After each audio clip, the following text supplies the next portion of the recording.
Ce projet de halte ferroviaire à l'ouest byzantin que je défends, vous l'aurez compris, aux côtés des élus du Grand Besançon Métropole, aurait effectivement un impact très concret pour la mobilité des habitants, pour leur pouvoir d'achat et pour la transition écologique.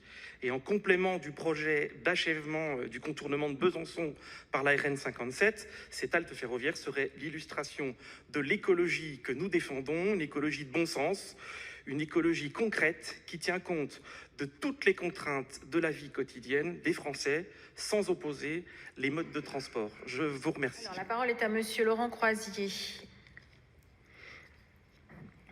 Merci Madame la Présidente. Monsieur le Ministre, si nous sommes engagés dans la vie publique, c'est pour accompagner les projets qui améliorent la qualité de vie de nos habitants, développent l'attractivité de nos territoires et répondent à la nécessité environnementale.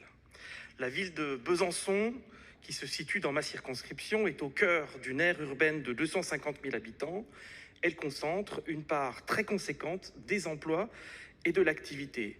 L'Ouest byzantin étant particulièrement dynamique, un centre hospitalier universitaire qui emploie 7200 soignants et personnels hospitaliers, un pôle universitaire et des unités de recherche, un parc d'innovation dédié aux entreprises et laboratoires des secteurs du biomédical et des biotechnologies. Au total, ce sont plusieurs dizaines de milliers de personnes qui se déplacent chaque jour dans ce secteur de l'agglomération. Ces déplacements rendent nécessaires deux projets très complémentaires destinés à fluidifier les déplacements et proposer des alternatives à la voiture.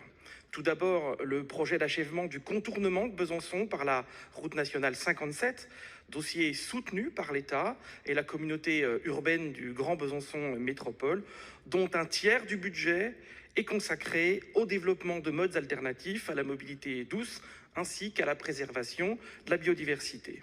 Et second projet, qui fait l'objet aujourd'hui de mon intervention, la création d'une halte ferroviaire à l'ouest de l'agglomération de Besançon sur la ligne TER reliant Besançon à Dijon, qui permettrait de desservir un pôle multimodal d'envergure régionale. Le schéma régional des infrastructures et des transports, ainsi que le plan climat-air-énergie territorial en décrivent tous deux l'intérêt. Et ma question est de savoir, Monsieur le Ministre, si l'État est prêt à soutenir, dans le cadre du contrat de plan État-région, cette halte ferroviaire d'intérêt local et régional que les habitants et les élus locaux appellent de leurs vœux. Merci, Monsieur le député. La parole est à Monsieur le Ministre. Merci, Madame la Présidente, Mesdames et Messieurs les députés, Monsieur le député Croisier. Vous le savez, les transports du quotidien constituent une priorité de notre gouvernement. Dans ce cadre, le projet global sur les nœuds et la desserte ferroviaire de Dijon et de Besançon ont fait l'objet d'études préliminaires cofinancées par l'État et la région Bourgogne-Franche-Comté, qui ont été présentées notamment à Grand Besançon Métropole le 6 janvier 2022.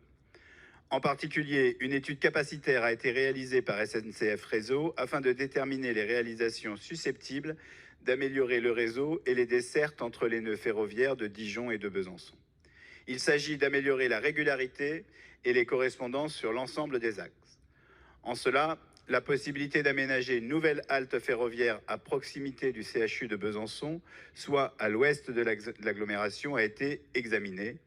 Cet arrêt allongerait le temps de parcours entre Besançon et Dijon de l'ordre de 2 minutes et demie, sur un total de l'ordre d'1 heure. L'opportunité de ce projet global sera donc examinée de manière concertée entre l'État et la région dans le cadre de la préparation du volet mobilité 2023-2027 du CPER. Le financement de nouvelles études pourrait être nécessaire pour affiner les scénarios et opérations et poursuivre les discussions avec les collectivités concernés. Je vous remercie. Merci, Monsieur le député. Oui, merci, Monsieur le Ministre, pour vos éléments. Nous partagerons que le changement climatique et la montée du prix du carburant font du développement du train du quotidien effectivement une nécessité. Et je me réjouis que le gouvernement en ait fait une de ses priorités. Ce projet de halte ferroviaire à l'ouest byzantin que je défends, vous l'aurez compris, aux côtés des élus du Grand Besançon Métropole, aurait effectivement un impact très concret pour la mobilité des habitants, pour leur pouvoir d'achat et pour la transition écologique. Il s'inscrit d'ailleurs parfaitement dans la stratégie nationale bas carbone qui, rappelons-le, a pour ambition de réduire de 40% les émissions de gaz à effet de serre dès 2030 et d'atteindre la neutralité carbone en 2050. Et en complément du projet d'achèvement du contournement de Besançon par la RN 57, cette halte ferroviaire serait l'illustration de l'écologie que nous défendons, une écologie de bon sens, une écologie concrète qui tient compte de toutes les contraintes de la vie quotidienne des Français sans opposer les modes de transport. Je vous remercie. Merci, monsieur le député.